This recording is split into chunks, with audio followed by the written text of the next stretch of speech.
Visi di atas puing. Saudara, ketika kehancuran bukanlah akhir segalanya, tapi ini justru titik mula rencana Allah dinyatakan. Kita membaca dari Nehemia 2, khususnya ayat 11 sampai 20. Intinya bagaimana kita melihat kemalangan yang kita alami, kehancuran, dan bagaimana Yerusalem yang awalnya adalah reruntuhan namun dibangun kembali.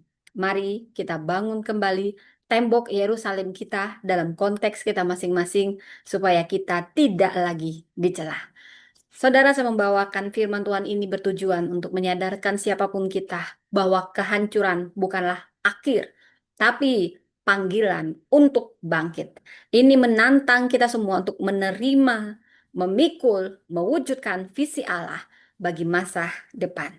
Kita akan mengetahui bagaimana prinsip-prinsip praktis dalam membangun kembali hidup, baik itu pelayanan kita, bahkan bangsa kita. Saudara, ada 3 hal yang ingin saya bahas. Bahwasanya yang pertama, visi lahir dari perjalanan pribadi yang tersembunyi. Saya ulang, visi lahir dari perjalanan pribadi yang tersembunyi. Kuncinya Nehemia 2 ayat 11 sampai 16. Saudara, Nehemia tinggal di sana 3 hari dan dia keluar pada malam hari. Bila kita menggali dengan langsung, saudara, di sini Nehemia tidak langsung bergerak, namun dia lebih dulu berdoa dan berdiam selama 3 hari. Dia menelusuri kerusakan sendirian di malam hari. Ini simbol keheningan, kontemplasi, dan pembedaan ilahi. Dia tidak memberitahukan siapapun sebuah prinsip, visi sejati dibentuk dalam keintiman kita dengan Tuhan, bukan keramaian manusia. Jadi ada prinsip yang kita harus pahami. Visi yang kuat itu tidak terbentuk di panggung, tetapi justru di tempat tersembunyi. Wow, pemimpin rohani harus lebih dulu melihat secara rohani sebelum mengajak orang melihat secara jasmani. Saudara, coba renungkan apakah kita sering terburu-buru atau saat ini sedang terburu-buru bergerak tanpa berdiam diri dulu di hadapan Tuhan. Apakah kita membangun dari hasil pewahyuan atau karena desakan keadaan? Saudara, seperti seorang arsitek dan puing-puing. Arsitek lebih dulu datang ke reruntuhan sebuah bangunan bersejarah. Semua orang hanya bisa melihat kehancuran, tapi arsitek sejati dia melihat potensi restorasi. Tapi ia tidak langsung bicara. Ia duduk semalam penuh menggambar sketsa, membayangkan ulang dan menelusuri pondasi.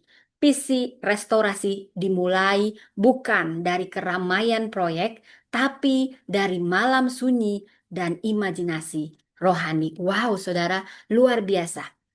Yang kedua, visi sejati membangkitkan keberanian, keyakinan bersama. Saya ulang, visi sejati membangkitkan keberanian dan keyakinan bersama. Kuncinya di ayat 17 sampai 18. Yeremia berkata, "Mari kita bangun kembali." Lalu mereka menguatkan tekad untuk melaksanakan pekerjaan baik itu. Bila kita mengeksposisi di sini, kita lihat setelah proses pribadi selesai, Nehemia mulai mengkomunikasikan visi secara jelas, tegas, dan menggugah. Dia tidak hanya menunjukkan masalah, tapi menawarkan solusi yang menghidupkan harapan. Ada prinsip yang perlu dipahami. Pemimpin yang membawa visi akan mentransfer iman, bukan ketakutan. Saya ulang, pemimpin yang membawa visi akan mentransfer iman, bukan ketakutan. Saat Tuhan memberi kita beban, Dia juga pasti akan memberi kita keberanian untuk membagikannya dan menginspirasi orang lain. Saudara, jadi apa yang perlu kita lakukan? Kita perlu mengkomunikasikan visi yang kuat itu bukan secara manipulatif, tetapi dengan mendorong partisipasi rohani. Saudara, apakah kita telah menjadi pembawa harapan atau hanya pengamat luka? Saya ingat kisah seorang Martin Luther King Jr. I have a dream. Saat bangsa Amerika sedang hancur oleh rasisme, Martin Luther tidak hanya menyuarakan kekecewaan, tapi dia memberi visi. I have a dream, sebuah impian kolektif yang menginspirasi generasi hingga kini, saudara. Yang ketiga, PC akan diuji tapi tidak bisa dihentikan. Saya ulang. PC akan diuji tapi tidak bisa dihentikan. Kuncinya di ayat 19 sampai 20. Apakah kamu hendak memberontak terhadap Raja Allah semesta langit? Dialah yang membuat kita berhasil. Saudara, bila kita mengeksposisi ayat ini, Sanbalat, Tobia, dan Geshem, ini adalah simbol penentang sinis dan intimidasi. Setiap visi rohani akan selalu mengalami oposisi rohani dan verbal.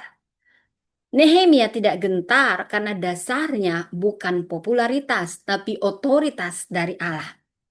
Jadi prinsipnya, visi rohani itu tidak akan pernah bebas dari perlawanan, tapi akan selalu diberi kuasa untuk bertahan. Visi tanpa penentang ini mungkin bukan visi dari Tuhan. Saudara, visi dari Tuhan itu dianggap ancaman. Jadi seringkali akan ada penentangan-penentangan. Karena itu Anda harus kuat dan minta kekuatan perlindungan Tuhan.